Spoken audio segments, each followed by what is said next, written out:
I'm John Maxwell.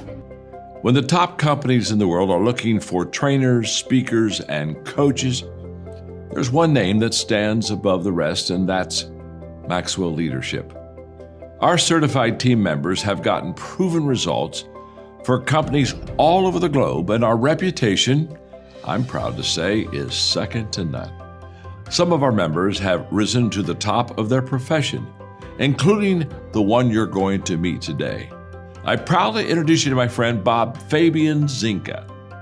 Welcome to the Leadership and Success Podcast with your host, Coach BZ. If you need to develop into a better leader, this podcast is for you. If you want to achieve a greater level of success, this podcast is for you. His mentor, Dr. John C. Maxwell, said it best: everything rises and falls on leadership. We hope to inspire you today and provide you with an insight that has the potential to positively impact the trajectory of your life. Welcome to the Leadership and Success Podcast.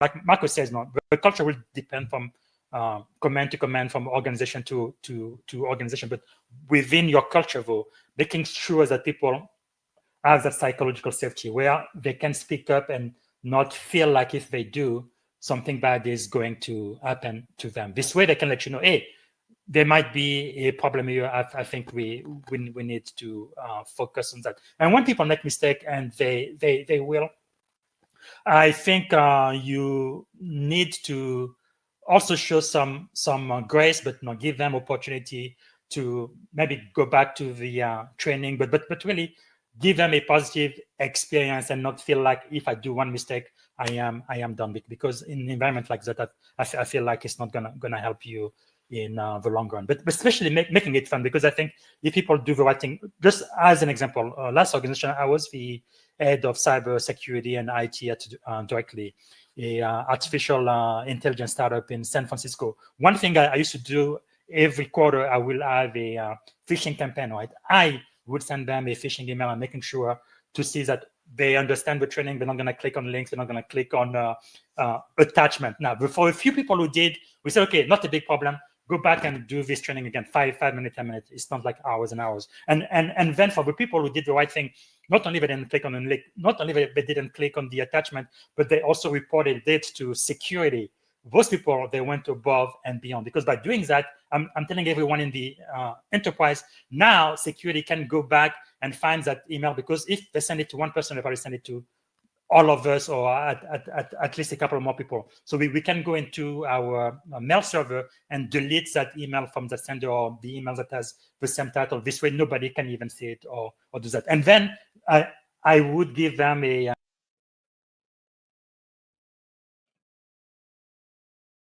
because they stole all their IP, and basically the products they were trying to sell, another Chinese company were selling it the same thing but cheaper, right? And guess what? Like, as a consumer, well, you want to go for whatever's cheaper if they're providing the same service and product, right? So, yes. Anyways, enough to say on that, because we can go on and on. But the whole point about this is the fact that people need to know what happens if you do harm, or like if you click on that link, what happens if you click on that link? What happens, when you open that attachment? Where does it go? Like, how is people like looking into that and stuff like that? So yeah, I gotta add that movie to my watch list. I recently rewatched Black Hat with Chris Hemsworth. All right, salut les gars, c'est un coach busy ici. Merci d'être ici. Ça sera la version en français. Donc, c'est pour tous mes amis dans LinkedIn et les réseaux sociaux qui parlent français au Canada, en France et dans tous les pays francophones. Donc, aujourd'hui, on va parler de bâtir la confiance et la conscience culturelle pour contrer les menaces internes. Ça sera un résumé de 10 minutes présenté par mes agents IA pour les professionnels pressés qui condensent les idées essentielles du panel d'experts Cyversity d'une heure animé par Francisco Laplace avec les panélistes, moi et Marco Palacios. Et on va faire ça en 10 minutes. Ce que vous allez apprendre aujourd'hui, comment reconnaître les indicateurs de menaces internes dans les confondre avec des différences culturelles. Ouais, sans les confondre. Pourquoi la confiance et la compétence culturelle sont essentielles pour une sécurité efficace et comment passer de la surveillance à un modèle de responsabilité partagée qui valorise votre équipe. Le rôle du leadership dans la création d'une culture axée sur la sécurité et la responsabilité, comment l'intelligence artificielle amplifie les risques internes et comment les dirigeants peuvent y répondre avec vigilance. Pourquoi la diversité et la représentation sont des atouts stratégiques, pas seulement des valeurs sociales. Et on va parler des compétences non techniques, réseautage, communication, intelligence émotionnelle, adaptability, qui accélèrent votre développement. On va aussi parler comment appliquer des principes de leadership universel, confiance, inclusion, vigilance, responsabilisation dans les environnements militaires et technologiques. Et enfin, on va parler des enseignements pratiques pour inspirer la confiance, promouvoir la diversité et diriger avec assurance. OK. Donc, avant qu'on puisse commencer, on va faire un moment de grâce. Moi, j'aimerais bien savoir quelle est une chose pour laquelle vous êtes reconnaissant aujourd'hui. OK? Ça va faire moins d'une minute. Donc, si vous pouvez, allez-y, fermez les yeux. Et puis, réfléchissez et pensez aujourd'hui là. Quelle est une chose pour laquelle vous êtes reconnaissant? Pour moi, aujourd'hui, je suis reconnaissant pour ma femme, Dimitria.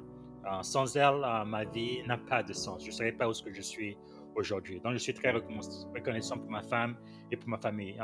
Dites-moi de quoi vous êtes reconnaissant et puis tapez ça dans le comment. OK? Euh, Merci beaucoup. Et si vous avez une question pour moi, vous pouvez l'écrire dans le comment aussi. Donc maintenant, on va voir la vidéo. C'est à peu près 8 minutes qui va donner euh, le summary, OK? Un résumé pour la conversation que j'avais eue avec Marco Palacios à Cyversity. Et voilà. Bienvenue à ce podcast. Aujourd'hui, on va discuter d'un sujet crucial dans le domaine de la sécurité nationale, et de la confiance culturelle. Oui, c'est fascinant. Quel est l'aspect principal dont on va parler? Eh bien, on explore comment la lutte contre les menaces internes ne se limite pas qu'à une question technique, mais qu'elle englobe aussi la culture et la confiance au sein des équipes. Mhm. Exactement, c'est-à-dire que souvent, les signes d'un comportement anormal peuvent être mal interprétés si on ne tient pas compte des différences culturelles. Oui, c'est ça. Par exemple, le panel a souligné que des comportements comme se connecter à des heures inhabituelles ou avoir des transactions financières inhabituelles, peuvent être des indicateurs de menace, mais ils pourraient aussi être le reflet de différences culturelles ou de situations personnelles. C'est très intéressant. En fait, si on ne comprend pas le contexte culturel, on risque de surinterpréter ces signaux. Exact, exact. Et c'est pour ça qu'il est essentiel que les leaders développent une compétence culturelle.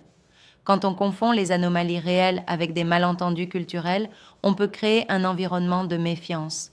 Oui, ça peut vraiment miner la confiance au sein des équipes. Et le panel a aussi abordé comment, dans certains secteurs, on doit passer d'un modèle de surveillance strict à une approche de responsabilité partagée. Mhm. C'est-à-dire que chaque membre de l'organisation, du technicien jusqu'au cadre, doit se sentir concerné par la sécurité. Exactement, c'est une sorte de transformation de la vision répressive de la sécurité en une vision positive, où chaque individu devient un maillon fort dans la protection de l'organisation. C'est un concept qui change complètement la donne, n'est-ce pas? Absolument.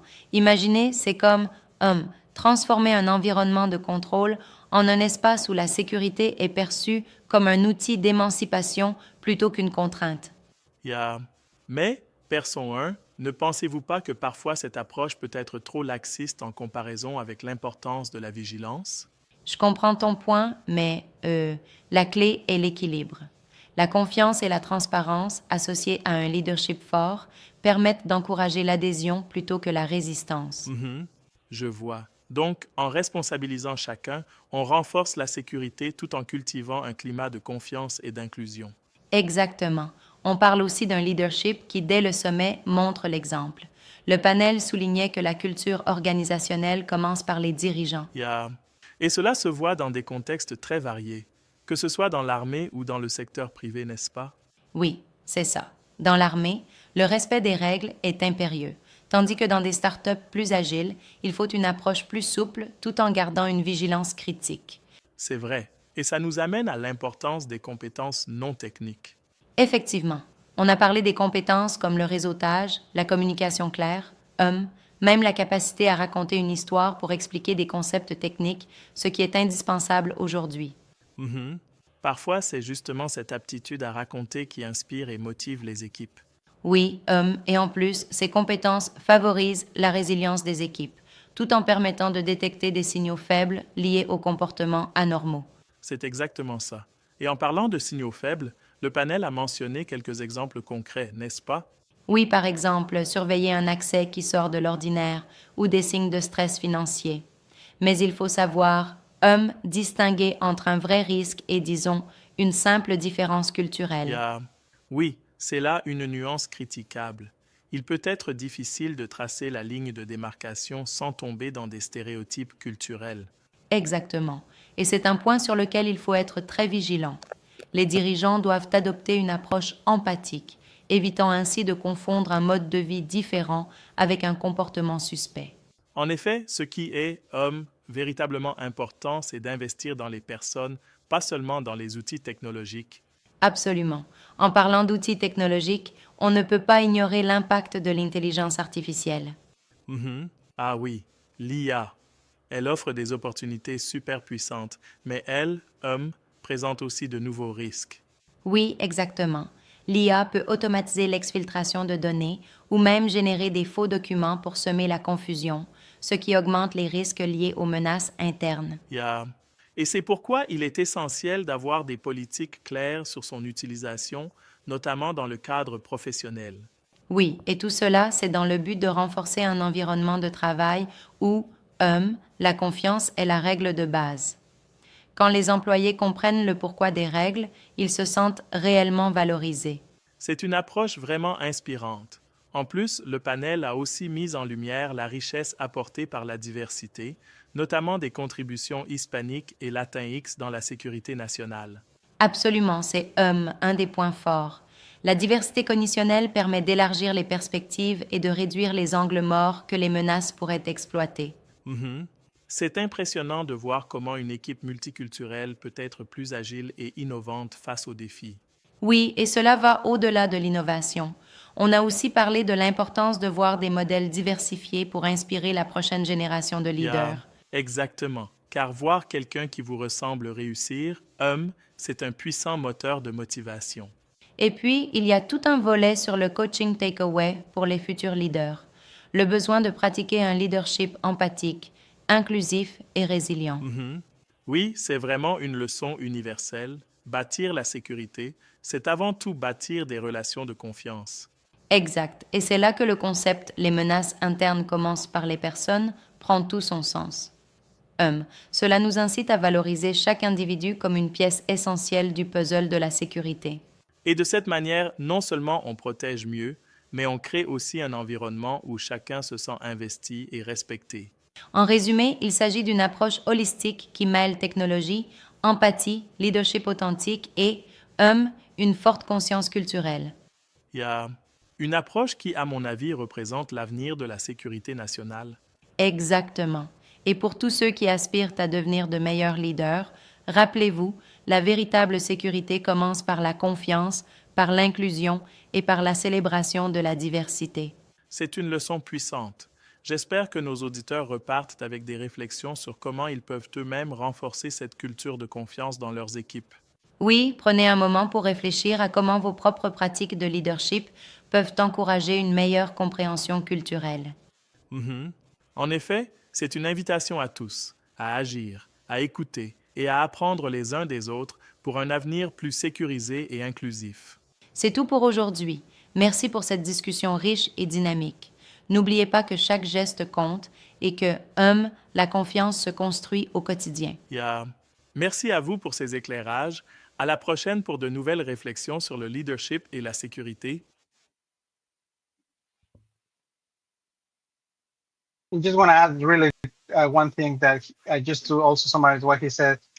While networking also invests on not just learning the technical skills, but the soft skills. Okay, that's very important because it doesn't matter what industry you're in.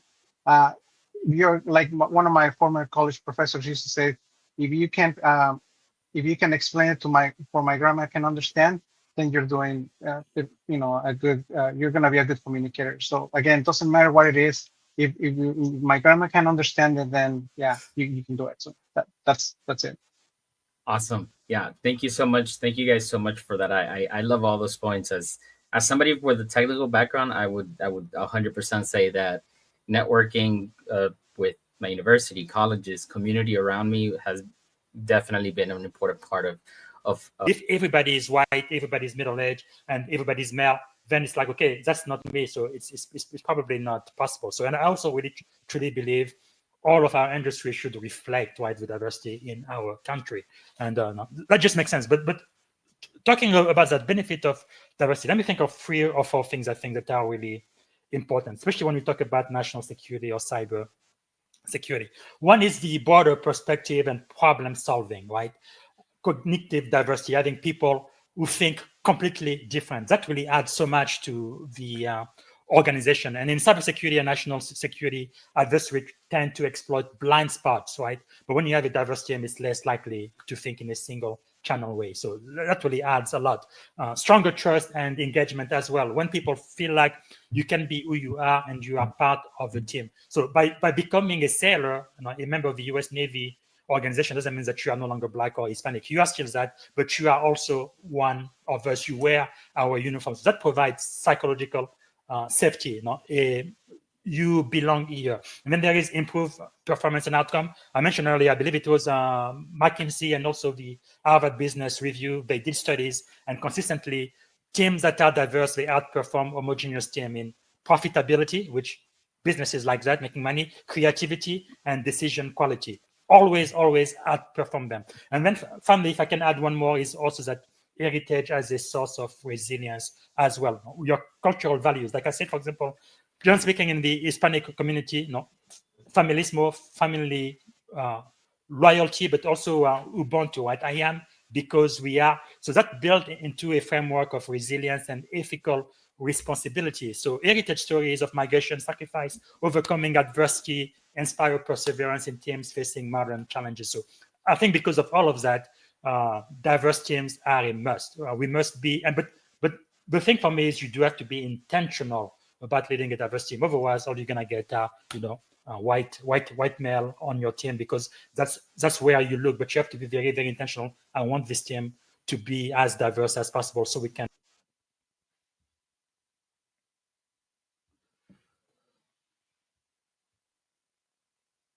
Ok, c'est ça pour le podcast aujourd'hui. Je ne vois pas de questions sur YouTube ou bien sur LinkedIn. Je vais revenir ici demain et merci pour être là. À demain. Bye.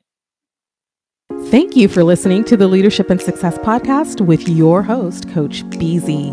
If you like what you heard, please subscribe to our channels and come back for more wisdom nuggets on how you may develop into a better leader and achieve greater levels of success.